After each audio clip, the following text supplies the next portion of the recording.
जून 2024 में एडीआर एक रिपोर्ट जारी करता है। इस रिपोर्ट में मौजूदा केंद्रीय मंत्रियों की काली करतूतों और उन पर दर्ज क्रिमिनल केसेस के बारे में कई खुलासे किए जाते हैं। इस रिपोर्ट में 28 केंद्रीय मंत्रियों ने अपने सभी केसेस का ब्यौरा दिया है। ये सोचने का विषय है कि कोई एक ऐसा व्यक्ति जिसके खिलाफ किसी की हत्या का प्रयास करने या किसी की किडनैपिंग करने जैसे आरोप लगे हों, किसी महिला के साथ किसी भी तरह का शोषण करने के आरोप लगे हों, उसे जनता वोट करके चुन करके पार्लियामेंट भेज रही है।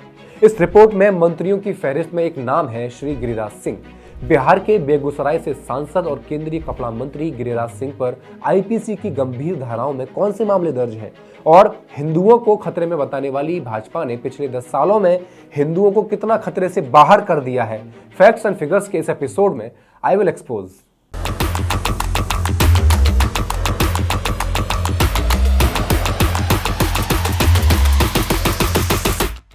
नमस्कार, मैं हेमंत और आप पॉलिटिक्स देख रहे हैं। चुनाव में ट्रांसपेरेंसी लाने के लिए एसोसिएशन फॉर डेमोक्रेटिक रिफॉर्म्स यानी एडीआर कई तरह की रिपोर्ट जारी करता है। ये रिपोर्ट केंद्रीय मंत्रियों को लेकर है, जिनमें मंत्रियों के पास कितनी संपत्ति है, उनके खिलाफ कितने क्रिमिनल केसेस दर्ज हैं, इन सब की जानकारियां दी जाती हैं। इनमें से एक नाम है बिहार के बेगूसराय से सांसद और केंद्रीय मंत्री गिरिराज सिंह का। इनका नाम मोदी सरकार के उन केंद्रीय मंत्रियों की सूची में आता है जिन पर कई आपराधिक मामले दर्ज हैं, जैसे समुदायों के बीच नफरत को बढ़ावा देना, देश की एकता को कॉम्प्रोमाइज करना और धार्मिक भावनाओं को आहत करना। अगर कुछ मामलों को छोड़ दें तो जो आरोप गिरिराज सिंह पर लगे हैं उनका संबंध मुसलमानों के खिलाफ विवादित बयानों से जुड़ा हुआ है। अब चूंकि भाजपा से सांसद हैं तो चुनाव से पहले मुसलमानों के खिलाफ बयानबाजी करके वोटों का ध्रुवीकरण तो करेंगे ही नहीं। आप खुद बताइए, आपने कितने भाजपा नेताओं को सुना है चुनाव प्रचार में शिक्षा पर बात करते हुए? कभी किसी ने कहा हो कि इतने सरकारी स्कूल नहीं खोले गए हैं और इतने सरकारी अस्पतालों में ट्रॉमा सेंटर्स खोले गए हैं जो काम कर रहे हैं? सिर्फ बटोगे तो कटोगे जैसे नफरती नारों के इर्द गिर्द भाजपा का चुनाव प्रचार और पूरी राजनीति टिकी हुई है। अब एक एजेंडा मैं आपके सामने एक्सपोज करना चाहता हूं जिसे आपको ज्यादा से ज्यादा लोगों को शेयर करना चाहिए। गिरिराज सिंह का ही उदाहरण ले लेते हैं। पिछले महीने की 22 तारीख यानी 22 अक्टूबर को जब बिहार के किशनगंज में गिरिराज सिंह की हिंदू स्वाभिमान यात्रा समाप्त हो रही थी तो सभा में बड़ी संख्या में लोग जय श्री राम के नारे लगा रहे थे और हिंदू हिंदू भाई भाई के नारे की गूंज पहली बार किशनगंज की धरती पर सुनाई दे रही थी। इससे पहले इस तरह के नारे यहां कभी नहीं लगाए गए थे। देश के इतिहास में पहली बार हुआ कि बिहार में किशनगंज में हिंदू मुस्लिम भाई भाई की जगह हिंदू हिंदू भाई भाई के नारे लगाए गए हों। इन सभाओं में एक वही बात कॉमन थी जो चुनाव नजदीक आते आते हो ही जाती है, हिंदू खतरे में है। किशनगंज के लोग यह भी कह रहे हैं कि अगर बिहार के मुसलमान एकजुट होकर चलने का आह्वान कर दें तो बिहार और देश का क्या होगा? ये वाकई में अपने आप में एक बड़ा सवाल है। बीजेपी को सिर्फ सत्ता चाहिए, चाहे किसी भी तरह मिले। 2014 से लेकर अब तक 10 साल भाजपा पूर्ण बहुमत के साथ सत्ता में रही। आपने हिंदुओं को खतरे से बाहर निकालने के लिए क्या क्या काम किया? जिन्हें आप घुसपैठिया कहते हैं, जिनका डर दिखाकर आप ध्रुवीकरण की राजनीति करके हिंदुओं का वोट ले रहे हैं, उन कितने घुसपैठियों को आपने पिछले 10 सालों में भारत से पाकिस्तान भेज दिया है? कोई डेटा हो तो दीजिए। तो क्या मुसलमानों का डर सिर्फ चुनाव प्रचार में हिंदुओं का वोट लेने के लिए है, जबकि असल में आप भी जानते हैं कि आप किसी को भी यहां से पाकिस्तान न भेज पाए हैं और न भेज पाएंगे?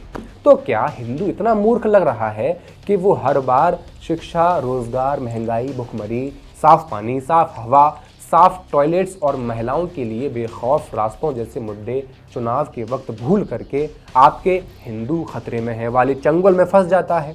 हम तो कह रहे हैं कि चलो है खतरे में, तो 10 साल में हिंदू कितना खतरे में बाहर आया है, कोई बताए? और हिंदू है कौन, पहले ये सुनिश्चित हो।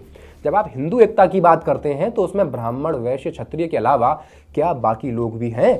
क्या ओबीसी हैं? क्या दलित हैं? क्या आदिवासी भी हैं? अगर है तो ये कैसी एकता है कि कहीं कोई वैकेंसी आती है तो उसमें ओबीसी की सीट नहीं होती? आईआईटी में ओबीसी, एससी, एसटी की पूरी सीट्स नहीं भरी जाती? क्यों सरकारी स्कूल्स जहां बहुजनों के बच्चे बहुत पायत में पढ़ने जाते हैं उनकी स्थिति नहीं सुधर रही है? इन स्कूल्स में सिर्फ इतना ही पढ़ाया जाता है जितना वैश्य वर्ग की बड़ी बड़ी दुकानों में काम करने के लिए, हिसाब किताब लगाने के लिए जरूरत है। यानी मलाई खाने की बारी आएगी तो हिंदू में सिर्फ ब्राह्मण, वैश्य और क्षत्रिय रहेगा। चुनाव आते ही हिंदू एकता के पोस्टर लगाए जाएंगे और मुसलमानों का डर दिखाकर गरीब एससी, एसटी, ओबीसी को भी हिंदू का दर्जा दे दिया जाएगा।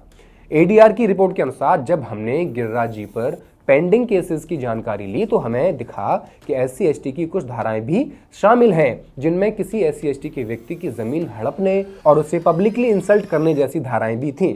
तो बेहतर है कि भाजपा अपना रुख क्लियर रखे कि कौन से हिंदू सिर्फ मंदिरों में घंटा बजाएंगे और कौन से हिंदू नौकरी पाएंगे, विदेशों में जाएंगे। ये वीडियो शायद आपने देख ही लिया होगा और नहीं देखा है तो अब देख लीजिए।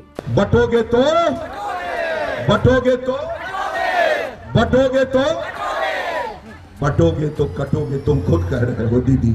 मामले दर्ज होते रहते हैं और हेट स्पीच की रफ्तार अपनी जगह बनी रहती है। गिरिराज सिंह का कहना है कि देश के विभाजन के बाद मुसलमानों को भारत में रहने देना एक बड़ी गलती थी। अगर देश का बंटवारा धार्मिक आधार पर हुआ था तो मुसलमानों को यहाँ क्यों रहने दिया गया? अगर उन्हें यहाँ रहने की अनुमति नहीं दी जाती तो भारत में जो आज स्थिति है वह पैदा नहीं होती। अब इसी से मिलता जुलता एक सवाल भी मैं करना चाहता हूँ, हालांकि इररिलेवेंट हो सकता है, लेकिन हाँ उसका अपना रेलेवेंस है उसका। SC ST OBC आरक्षण जब दिया गया तो उसका आधार सामाजिक भेदभाव बनाया गया था। जिनके छूने से कोई अपवित्र हो जाता है उन्हें आरक्षण दिया गया था, और ये आरक्षण जाति आधार तो था नहीं। तो फिर EWS को जाति के आधार पर और आर्थिक आधार पर आरक्षण क्यों दिया आपने? 10% सवर्ण को 10% आरक्षण और 90% वंचितों को 50%। अगर इन्हें भी जनसंख्या के प्रतिशत के बराबर दिया गया होता तो सवर्ण और वंचितों की इनकम में इतना गैप नहीं होता। लेकिन आप ये गैप शायद बनाए रखना चाहते हो। आप देश के मुद्दों की बात करिए। कहां पाकिस्तान और मुसलमान में जनता को बेवकूफ बनाए हुए हैं। किसी को पाकिस्तान भेजने की ताकत नहीं है आप में। हद तो तब हो गई जब गिरिराज सिंह ने कहा कि जो लोग आतंकवादी गतिविधियों में शामिल होते हैं वह किसी विशेष धर्म से जुड़े हुए होते हैं। क्या ये सच नहीं है कि देश में जितने आतंकवादी गतिविधि में लोग पकड़े जा रहे हैं वो एक समुदाय से जुड़े हैं? बिहार के किशनगंज में एक सार्वजनिक सभा के दौरान जब उन्होंने कहा कि सभी अपने घरों में भाले, तलवार और त्रिशूल लेकर रखें। हर लोग अपने घर में महादेव का दिया हुआ, देवी का दिया हुआ, दुर्गा मैया के हाथ में तलवार रहता है न, शंकर जी के त्रिशूल रहता है न, भाला भी रहता है न। अपने अपने घर में उसकी पूजा करो और कोई आए दुश्मन तो उससे अपनी रक्षा भी करो। अरे महानुभाव, तकनीकी के मामले में भी आप पीछे रह गए। केमिकल वेपन्स के जमाने में जेब में रखा फोन ब्लास्ट हो रहा हो जहां, ऐसे जमाने में त्रिशूल से भी क्या ही कर लेंगे आप। और आगे कहते हैं किशनगंज में बांग्लादेशी मुसलमान घुसपैठियों की संख्या बहुत ज्यादा हो गई है और जहां हिंदुओं की संख्या कम है उनके साथ कई तरह के अपराध हो रहे हैं। तो आपकी सरकार क्या कर रही है? अगली घटना तब की है जब देश में हिंदू समुदाय दुर्गा पूजा के उत्सव में व्यस्त था। उस दौरान गिरिराज सिंह ने एक कार्यक्रम में बांग्लादेश में हो रही हिंसक घटनाओं का जिक्र किया।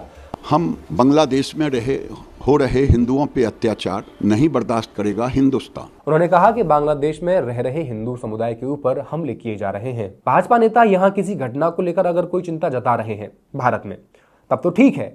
मणिपुर कब से जल रहा है, मंत्रियों के घरों पर हमले किए जा रहे हैं, लेकिन उस पर कोई बात नहीं करेगा। आप बांग्लादेश पर ज्ञान दे रहे हैं, भारत में अशांति पैदा करना चाह रहे हैं। आप कहते हैं जिस दिन बांग्लादेश की घटना हुई उसी दिन से मेरे मन में यह बात थी कि अब हिंदुओं के जागने और एकजुट होने का समय आ गया है। जिस दिन से बांग्लादेश की घटना घटी उसी दिन से मेरे मन में था कि अब समय आ गया है हिंदुओं को एक होने करने का, हिंदुओं को एक होने का। तो समय अब आया है तो 2014 से क्यों नहीं आ पाया? गिरिराज सिंह का मानना है कि अगर बंटवारे के समय सभी मुसलमान पाकिस्तान चले गए होते तो हिंदू महिलाएं सुरक्षित होती और लव जिहाद जैसी घटनाएं नहीं होती। नहीं, आप ये बताइए कि आर्थिक सर्वेक्षण 2023-24 के मुताबिक भारत में लेबर फोर्स में महिला भागीदारी 37% है मात्र। इतनी कम क्यों है? क्या लव जिहाद इसका कारण है? हमारे देश की GDP में महिलाओं की भागीदारी सिर्फ 18% है। क्यों? क्या ये लव जिहाद के कारण है? जनता को यह समझना होगा कि उनके लिए क्या महत्वपूर्ण है, लव जिहाद की फिजूल और असली मुद्दों से ध्यान भटकाने वाली बातें या GDP में हिस्सा, लेबर फोर्स में हिस्सा। गिरिराज सिंह ने उत्तर प्रदेश के मुख्यमंत्री के बयान बटोगे तो कटोगे का समर्थन भी किया और हिंदुओं को सनातन धर्म की रक्षा के लिए एक होने की अपील की है और लोगों को चेताया है कि अखिलेश यादव, तेजस्वी यादव और राहुल गांधी जैसे लोग भारत को इस्लामिक कंट्री बनाकर ही दम लेंगे।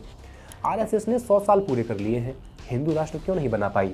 80 करोड़ हिंदू के बाद भी नहीं बना पाई और 14 करोड़ मुसलमानों के साथ राहुल और अखिलेश भारत को इस्लामिक कंट्री बना लेंगे। भाजपा नेताओं का ये ट्रेंड रहा है, जब भी बिना तर्क के अपनी बातों को लोगों से कहना हो तो उन्हें इस्लामिक कंट्री का डर दिखा दो। इनकी माने तो मुसलमानों की संख्या इस रफ्तार से बढ़ रही है कि 2050 तक भारत इस्लामिक राष्ट्र बन जाएगा। बीजेपी और आरएसएस की गुमराह करने की थ्योरी को आगे बढ़ाते हुए गिरिराज सिंह सांप्रदायिक माहौल को हवा देते हुए कहते हैं कि भारत में रहने वाले मुसलमान राम की संतान हैं, बाबर की नहीं। गिरिराज को पूरा विपक्ष देश में अशांति फैलाने वाला लगता है।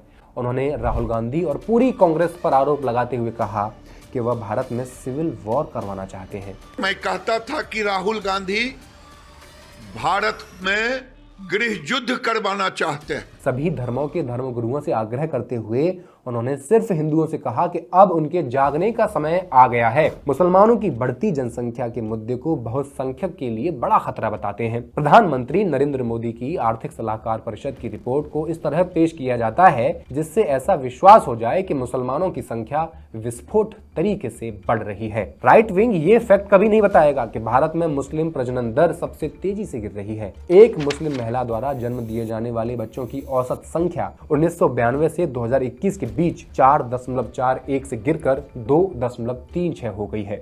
बिहार में 2025 में विधानसभा के चुनाव हैं। गिरिराज सिंह पार्टी के पक्ष में माहौल बनाने के लिए अभी से जुट गए हैं। इतना तो साफ है कि उनके विवादित बयान रुकने वाले नहीं हैं। उनके सभी बयानों को अगर देखा जाए तो यह साफ होता है कि सीमांचल के मुस्लिम बहुल इलाकों में हिंदुओं को एकजुट होकर खड़ा करने की अपील की जा रही है ताकि सीमांचल में बीजेपी की पकड़ मजबूत हो सके। इसके पीछे एक कहानी ये भी है कि अगर बीजेपी को गिरिराज सिंह के इस अभियान से फायदा होता है और बीजेपी अपने दम पर सरकार बना लेती है तो गिरिराज सिंह को बिहार की कमान भी सौंपी जा सकती है। गिरिराज सिंह को बिहार का मुख्यमंत्री भी बनाया जा सकता है। यही कारण है कि गिरिराज सिंह हिंदुओं को एकजुट करने में जुटे हुए हैं। ये अपने प्रयास को सफल बनाने के लिए किसी भी हद तक जा सकते हैं। यहां तक कि चुनाव से पहले यदि दंगे की संभावना भी बनती है, माफ कीजिए, दंगे की आशंका भी बनती है तो उसे भी जायज ठहराया जा सकता है। बाकी आपकी राय क्या है हमें कमेंट करके जरूर बताएं और वीडियो शेयर कर दें। पॉलिटिक्स को सब्सक्राइब कर दें। शुक्रिया।